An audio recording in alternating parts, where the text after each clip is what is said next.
13.7 million Soviet civilians killed by German forces during the occupation of 1941 to 1944. Not soldiers. Civilians. Men, women, children, elderly. People who were not fighting. People who had no weapons. People who were simply there when the German army came through. 13.7 million. To understand what that number means, consider that the United States lost 405,000 people total in World War II, military and civilian combined. The Soviet Union lost that many civilians every 3 weeks of German occupation.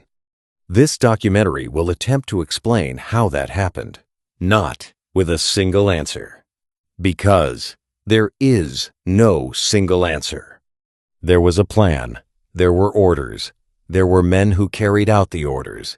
There were men who went beyond the orders. There were systems designed to produce death at industrial scale. And there were 13.7 million people who did not survive the result.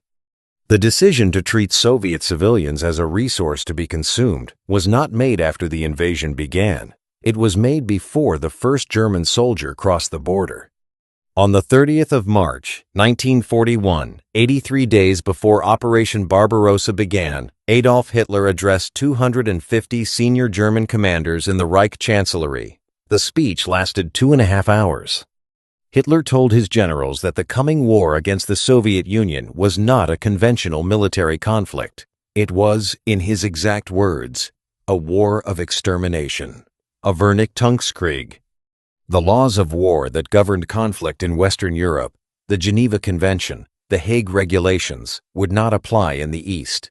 Soviet commissars' political officers were to be shot on capture. Not imprisoned, shot. Soviet prisoners of war were to be treated as subhuman, not as soldiers with rights, as subhuman. The civilian population of occupied territories was to be exploited for German economic benefit until they were no longer useful. The generals listened. Some objected privately afterward. Most did not object at all. The economic planning for the invasion was as detailed as the military planning. In May 1941, a document called the Wirtschaftspolitische Richtlinien, the Economic Policy Guidelines for the Eastern Occupied Territories, was distributed to German economic planners. The document stated explicitly, the food production of the occupied Soviet territories was to be redirected to feed the German military and the German population. The consequences for the Soviet population were acknowledged directly. The document stated that many tens of millions of people in the occupied territories would become superfluous, would face starvation as a result of this policy. This was not an unintended consequence that planners failed to anticipate. It was a calculated outcome they accepted in advance. The name given to this planning framework was the Hunger Plan. The Hunger Plan. Before a single shot was fired, German economic planners had determined that the food supply of an occupied Soviet population of approximately 70 million people would be redirected to German use.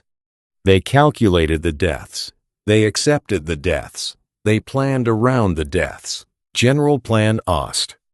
In June 1941, the same month the invasion began, the Reich Security Main Office completed a comprehensive demographic planning document for the long-term future of occupied Eastern Europe. The plan covered an area stretching from Poland to the Ural Mountains. Its conclusions were as follows.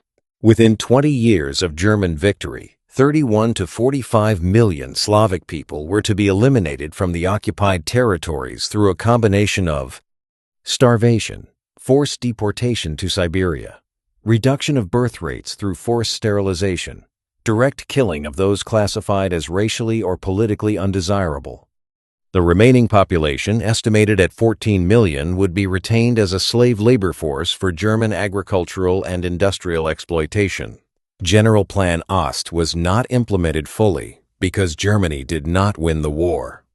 But its assumptions that Soviet civilians were not human beings with rights and lives deserving of protection, but a demographic problem to be managed through elimination, shaped the behavior of German forces from the first day of the occupation. The Commissar Order. On the 6th of June 1941, 16 days before the invasion, the Wehrmacht High Command issued the Kommissar Befehl, the Commissar Order. It instructed all German military units to execute Soviet political commissars immediately upon capture. Commissars were not combatants in the traditional sense. They were political officers attached to Red Army units. Under the laws of war, they were entitled to prisoner of war status. The Commissar Order stripped them of that status. Between June 1941 and the order's cancellation in May 1942, German forces executed an estimated 3,000 to 4,000 commissars. The significance of the Commissar Order extends beyond its direct victims. It established, in a formal written military directive, that the laws of war did not apply in the East, that German commanders could execute prisoners based on their political classification. Once that principle was established in writing, the boundary between what was permitted and what was not became something each commander interpreted for himself. Operation Barbarossa began on the 22nd of June, 1941. 3 million German soldiers crossed into the Soviet Union along a front stretching 1,800 miles. The initial advance was faster than any military operation in history. In the first 3 weeks, German forces advanced an average of 30 miles per day. For the civilian population in the path of this advance, there was no time to evacuate. There was no organized resistance. There was only the sudden reality of German soldiers in their villages. The first systematic killing of civilians began within days of the invasion. The Einsatzgruppen mobile killing units attached to each German army group followed immediately behind the advancing military. There were 4 main units, A, B, C, and D. Total personnel across all 4 units, approximately 3,000 men at the start. Their mission, as stated in their operational orders, to secure the rear areas of the advancing German army by eliminating political and racial enemies. In practice, from the first week of the invasion, this meant the systematic murder of Jewish civilians. The killings began in the Baltic states, Lithuania, Latvia, Estonia, and in Ukraine and Belarus. The method in the early weeks was shooting. German Einsatzgruppen units would enter a village or town, round up the Jewish population, march them to a location outside the settlement, force them to dig, and shoot them. The scale escalated rapidly. In the first month, the Einsatzgruppen killed approximately 63,000 people. By the end of 1941, they had killed an estimated 500,000. By the end of the war, the 4 Einsatzgruppen units supplemented by German Order police battalions, Waffen-SS units, and local collaborators had killed approximately 1.5 to 2 million people.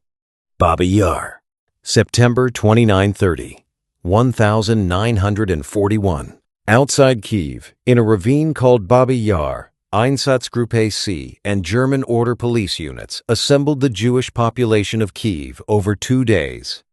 The German Order, posted throughout the city, instructed Jews to report with their documents and warm clothing. Many believed they were being resettled. 33,771 people arrived at the assembly point. They were marched to the ravine. They were ordered to undress. Their belongings were collected. They were shot. 33,771 people in 2 days. That number has been verified through multiple sources: German operational reports filed by the units involved, Soviet forensic investigations after the war, testimony from survivors. There were a small number, and testimony from German participants at post-war trials. Babi Yar was not exceptional. It was the largest single 2-day killing operation of the Einsatzgruppen. But similar operations occurred across hundreds of locations in Ukraine, Belarus, the Baltic states, and occupied Russia. The ravine at Babi Yar was used as a killing site for the next 2 years. By the end of the war, an estimated 100,000 to 150,000 people had been killed there. The treatment of Soviet prisoners of war was a separate catastrophe of comparable scale. When the invasion began, German military planners expected to capture large numbers of Red Army soldiers. They had not planned adequately for their imprisonment. More accurately, They had planned that adequate imprisonment was unnecessary. Prisoners of war from the Western campaigns, France, Britain, Belgium, the Netherlands, had been held in camps that met minimum standards. They received food, they received medical care. Their status was governed by the Geneva Convention. The Soviet Union had not signed the Geneva Convention. Hitler's March 30 speech had classified the coming war as a war of extermination. The Ostarbeiter Eastern Workers' ideology classified Slavic people as racially inferior. The result was a policy of deliberate starvation and exposure. By December 1941, 6 months into the invasion, German forces had captured approximately 3.3 million Soviet soldiers. By February 1942, more than 2 million of them were dead. Not killed in combat, dead in German captivity. They were held in open fields surrounded by wire, no shelter, in a winter where temperatures dropped to -40 degrees Celsius. They were fed starvation rations, sometimes nothing at all.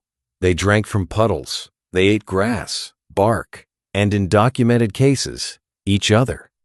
German camp guards shot prisoners who approached the wire. They shot prisoners who moved too slowly. They shot prisoners for any reason or for no reason.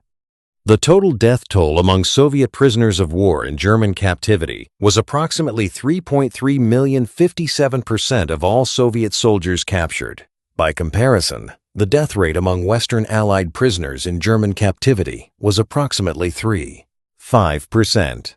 The difference was not a matter of resources. Germany had sufficient food and shelter to house prisoners humanely. The difference was policy. Soviet prisoners were designated as subhuman and treated accordingly. By the autumn of 1941, German forces occupied a territory stretching from the Baltic coast to the gates of Kiev and south to Crimea.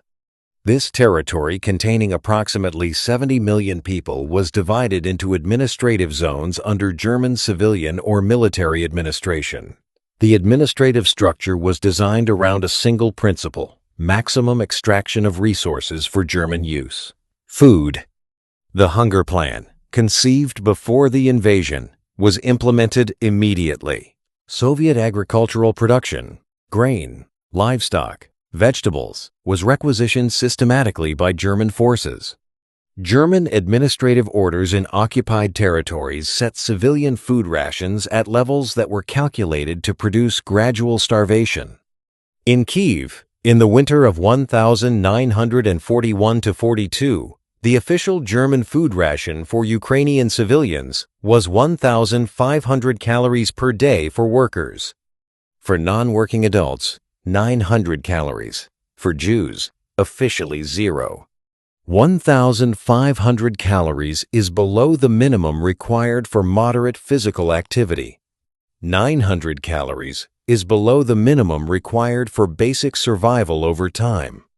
In practice, even these rations were not consistently provided. Distribution was irregular. Corruption among German administrators diverted food. Collective punishment frequently resulted in ration suspensions.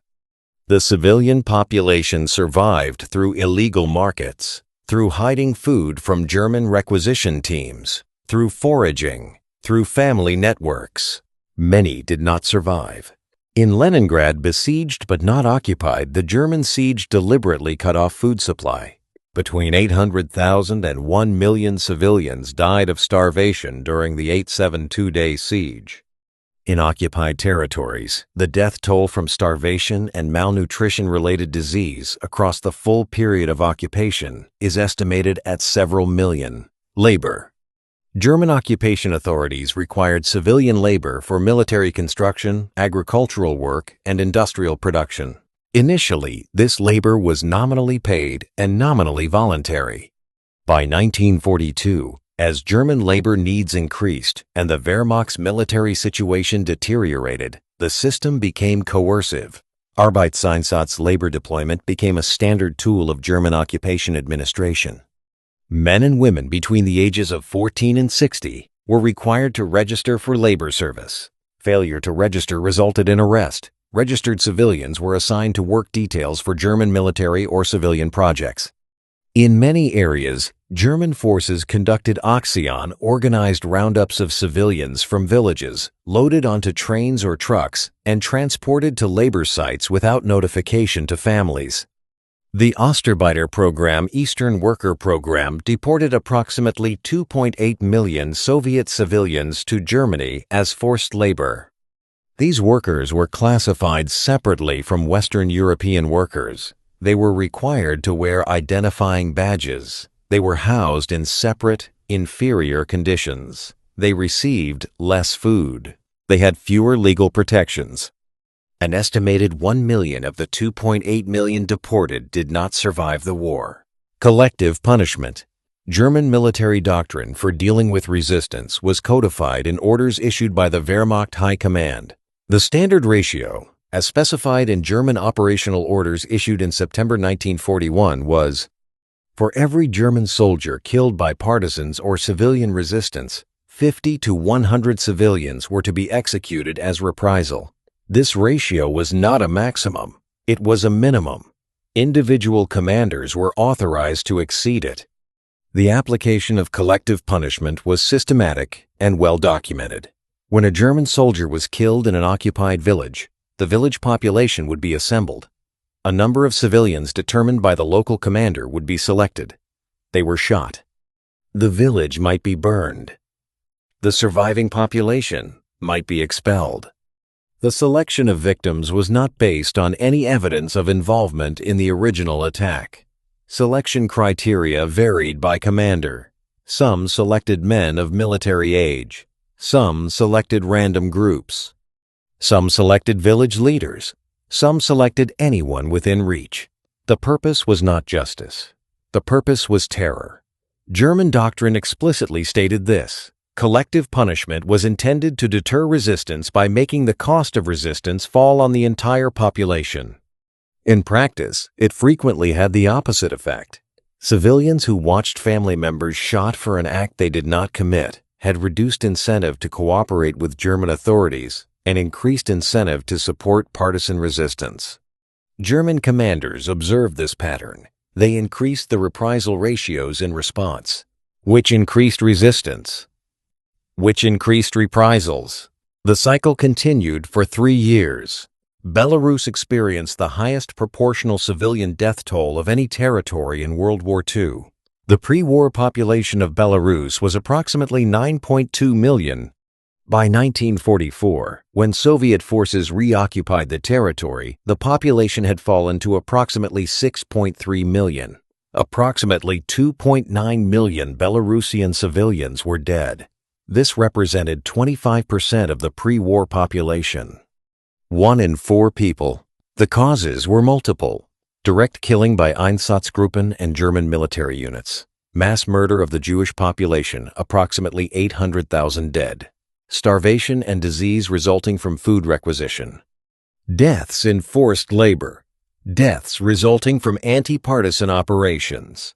The anti-partisan operations in Belarus were particularly lethal to civilians. German doctrine defined the civilian population of areas with significant partisan activity as collectively responsible for that activity. This produced operations with names like Unternehmen Cottbus, Unternehmen Hermann, Unternehmen Gunther, systematic sweeps of designated areas in which all civilians encountered were treated as partisan collaborators. The Durlwanger Brigade, a German unit composed largely of convicted criminals, was deployed repeatedly in anti-partisan operations in Belarus. Their methods were documented in German operational reports and in testimony at post-war trials. Villages were burned. Civilians were locked inside buildings, and the buildings were set on fire. Children were killed. Livestock was slaughtered. Crops were destroyed. The operational reports filed by these units recorded the numbers. Civilians killed, villages burned, livestock seized. They were filed as routine administrative documents. By 1944, an estimated 5,295 Belarusian villages had been partially or completely destroyed. 209 of them were destroyed with all or most of their inhabitants. Katyn, the 22nd of March 1943. Katyn was a village in the Minsk region of Belarus. Population, 149 people, 26 families. On the 22nd of March 1943, the 118th Schutzmannschaft Battalion, a German-commanded unit composed largely of Ukrainian collaborators, arrived at Katyn. The village was suspected of supporting partisan activity. The 149 inhabitants were driven from their homes. They were herded into the village barn. The barn was locked and set on fire. Those who attempted to escape through the burning walls were shot. 149 people died. 75 of them were children.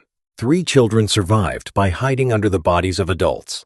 1 adult survived a blacksmith named Yusuf Kaminsky. Kaminsky was found after the fire, badly burned, crawling toward the body of his son. His son was dead. Kaminsky survived the war. He was interviewed extensively after the war. He described what he saw. He described what he heard. He described what he did, which was nothing, because there was nothing he could do. A monument was built at Katyn after the war. A bronze figure of Kaminsky carrying his son. Ukraine. Ukraine's civilian death toll during the occupation is estimated at 5 to 7 million, including approximately 1.5 million Jews killed in the Holocaust. The non-Jewish Ukrainian civilian death toll resulted from a combination of the hunger plan and food requisition, anti-partisan operations, forced labor deaths, direct killings by German forces. The city of Kharkiv, Ukraine's second-largest city, occupied by German forces from October 1941 to August 1943, is a specific case study. When German forces entered Kharkiv in October 1941, the city's population was approximately 700,000. By the time Soviet forces reoccupied the city in 1943, the population had fallen to approximately 350,000. Half the population was gone. Some had evacuated before the German arrival. Some had been deported as forced labor. Some had been killed directly. Many had died of starvation and disease. In the winter of 1941-42, German authorities in Kharkiv suspended food distribution to the civilian population for a period of several weeks. In a city of that size, in a Ukrainian winter, without food distribution, people died. German administrative records from Kharkiv documented the deaths. The records were filed under routine administrative categories. Leningrad. Leningrad, present-day St. Petersburg, was not occupied by German forces. The German army surrounded it. The siege of Leningrad began on the 8th of September, 1941. It lasted 872 days until the 27th of January, 1944. German military strategy for Leningrad was explicitly stated in orders from Hitler and the Wehrmacht High Command. The city was not to be captured. It was to be starved into submission. Hitler's directive, issued in September 1941, stated, the city was to be encircled, no surrender was to be accepted, the population was to be left to its fate. The food supply to the city was cut off completely. The only supply route was a partial lifeline across frozen Lake Ladoga during winter months, the Road of Life, which could not supply the full needs of a city of nearly 3 million people. The daily bread ration for civilians in Leningrad fell to 125 grams in November 1941. 125 grams of bread per day for a person surviving a Russian winter. At that ration level, the human body consumes itself. Documented cases of civilians dying in the street were common. Documented cases of family members dying at home and remaining unburied for days because surviving family members lacked the strength to move them. Documented cases. Many documented cases of civilians eating substances not intended as food. Wallpaper paste, which contained some organic content. Leather belts and shoes, boiled to extract nutrition. In a small number of documented cases, human flesh. The death toll from the Leningrad siege, 800,000 to 1 million civilians. The German military did not enter the city. They surrounded it and waited. The question that historians have spent 80 years examining is not whether these things happened. The documentation is too complete for denial. The question is, who did this? The answer is more complex than the simple answer that it was the SS, the Einsatzgruppen, the dedicated ideological killers would suggest. The Wehrmacht. The German regular army, the Wehrmacht, has been portrayed in post-war accounts and in post-war German national memory as a professional military force that fought a conventional war while atrocities were committed by separate units. This portrayal is historically inaccurate. The Wehrmacht participated directly in the killing of civilians. At Babi Yar, Wehrmacht units provided logistical support trucks, perimeter security to the Einsatzgruppe conducting the shootings. Wehrmacht commanders issued and implemented the collective punishment orders. Wehrmacht units conducted anti-partisan sweeps in which civilians were killed. Wehrmacht soldiers participated in the starvation of Soviet prisoners by designing and administering the camp system. The Commissar Order was a Wehrmacht order, the night and fog decree under which civilians who resisted were to disappear without trace was implemented by Wehrmacht commanders. A 1995 exhibition in Germany, Verbrechen der Wehrmacht, Crimes of the Wehrmacht, documented with photographs, documents, and testimony the direct participation of regular German army units in atrocities against civilians and prisoners. The exhibition was controversial in Germany. It challenged a post-war national narrative that had assigned responsibility exclusively to the SS and exonerated the regular army. The historical consensus after decades of research, the Wehrmacht was not a separate institution that maintained professional standards while the SS committed crimes. The Wehrmacht and the SS operated in the same territory, shared information, shared resources, and participated in the same system of violence. The scale of participation. Approximately 17 million men served in the Wehrmacht during the war. Not all of them participated in atrocities. Many served on fronts where systematic killing of civilians was not a regular feature of operations.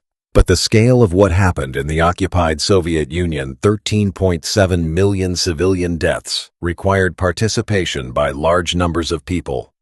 The Einsatzgruppen at their peak numbered approximately 15,000 men. 15,000 men could not kill 1.5 million people without substantial assistance. German Order police battalions. Approximately 100 battalions of roughly 500 men, each participated extensively. German military administration officials designed and implemented the food policy. German army logistics units transported prisoners to camps where they died. German army officers signed the collective punishment orders. Historian Christopher Browning, in his study of one German Order Police Battalion, Reserve Police Battalion 101, which killed approximately 83,000 people in Poland, documented that the men were not SS fanatics, not ideological extremists selected for their beliefs. They were middle-aged men from Hamburg, factory workers, tradesmen, civil servants, men who had grown up in Weimar Germany, not Nazi Germany. When their battalion was assigned to killing operations, their commander told them explicitly that any man who found the work too difficult could request reassignment without penalty. A small number did. Most did not. The question of why most did not, why ordinary men participated in mass murder, is one that does not have a simple answer, and that historians continue to examine. The Soviet partisan movement was the largest civilian resistance force of World War II. By 1943, approximately 200,000 Soviet civilians were operating as partisans behind German lines. By 1944, that number had grown to approximately 500,000. The partisan movement was not a coordinated military force. It was a dispersed collection of groups ranging in size from a dozen people hiding in a forest to organized brigades of several thousand. Their activities included sabotage of German rail lines, ambushes of German supply columns, intelligence gathering, rescue of Soviet prisoners of war who had escaped from camps, and in some areas, Maintenance of Soviet administrative structure in areas nominally under German control. The cost of resistance. The collective punishment policy meant that partisan activity brought lethal consequences for the surrounding civilian population. This was not an accident. It was the intent. German orders explicitly stated that the population of areas with partisan activity would be held collectively responsible. The practical result was that partisan commanders faced a calculation that no military commander in conventional warfare faces. Every operation they conducted would likely result in the death of civilians who had nothing to do with the operation. Partisan commanders documented this calculation in memoirs and reports. Some concluded that resistance was worth the cost, that German occupation was itself a death sentence for the population, and that resistance was the only path to survival. Some concluded that the cost was too high and restricted their operations accordingly. The German response to partisans accelerated rather than stopped the resistance. Mass killings of civilian populations in areas with partisan activity eliminated the incentive for those populations to cooperate with German authorities. Families of men who had joined partisan groups were subject to arrest and execution. This gave men who were considering joining reduced reason not to their families would be targeted regardless. By 1943, German anti-partisan operations in Belarus were consuming significant military resources while failing to suppress the movement. The evidence for what happened to Soviet civilians does not come primarily from Soviet sources. This matters because Soviet historical accounts of the war were shaped by political considerations. Numbers were sometimes inflated for propaganda purposes. Some events were misrepresented. The evidence for 13.7 million civilian deaths comes primarily from German sources. The Einsatzgruppen filed operational reports to the Reich Security Main Office in Berlin. These reports documented, in precise numbers, the killings conducted by each unit. The reports were found intact at the end of the war. Einsatzgruppe A reported its activities in detailed weekly summaries. A single report from December 1941 documented the killing of 229,052 people in the preceding months. The Ereignismeldungen WSSR event reports, USSR, were compiled from all Einsatzgruppen reports and circulated to senior German officials. 130 of these reports survive. Wehrmacht administrative records documented prisoner of war deaths in camp by camp. German railroad records documented deportation transports. German economic records documented food requisition quantities. These records were seized by Allied forces at the end of the war. They were used as evidence at the Nuremberg trials. They have been analyzed by historians for 80 years. The documentary foundation is not contested. The Nuremberg trials, which began in November 1945, were the first international tribunal convened to prosecute individuals for war crimes, crimes against humanity, and crimes against peace. 24 senior German officials were indicted. The prosecution introduced into evidence the Einsatzgruppen reports, the Commissar Order, the economic planning documents, the prisoner of war camp records. 12 defendants were sentenced to death. 7 received prison sentences. 3 were acquitted. A second series of trials, the Nuremberg military tribunals prosecuted lower-level perpetrators. The Einsatzgruppen trial, in 1947 and 1948, prosecuted 24 senior Einsatzgruppen commanders. 14 were sentenced to death. 4 were executed. The remaining sentences were commuted as the Cold War changed the political calculation of denazification in West Germany. Otto Ohlendorf, commander of Einsatzgruppe D, which had killed approximately 90,000 people, was hanged in 1951. He stated at his trial that his unit had followed orders and that the orders were lawful under German law as it existed at the time. The tribunal rejected this argument.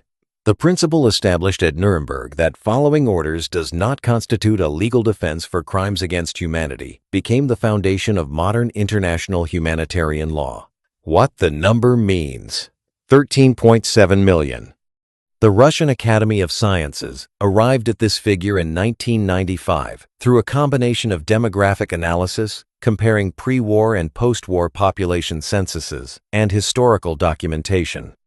It includes Jews killed in the Holocaust on Soviet territory, approximately 1.5 million. Soviet prisoners of war who died in German captivity, 3.3 million. Civilians who died from direct killing operations, several million. Civilians who died from starvation and disease resulting from German policy, several million. Civilians who died in forced labor, approximately 1 million. The number does not include Soviet military dead, approximately 8.7 million soldiers killed in combat. The combined Soviet death toll, military and civilian, is approximately 27 million. 27 million people from one country, in one war, in 4 years. For context, the entire current population of Australia is approximately 27 million. The villages. In 2004, the Belarusian government completed a comprehensive census of villages destroyed during the German occupation. They documented 9,200 settlements that had been burned or destroyed by German forces. Of those, 5,295 were destroyed along with their populations. 185 of those villages were never rebuilt. They exist today as markers in the landscape, a clearing in the forest, a stone memorial, a list of names on a plaque. In some of them, there are no surviving descendants to read the names. The families that lived there were killed entirely. The record.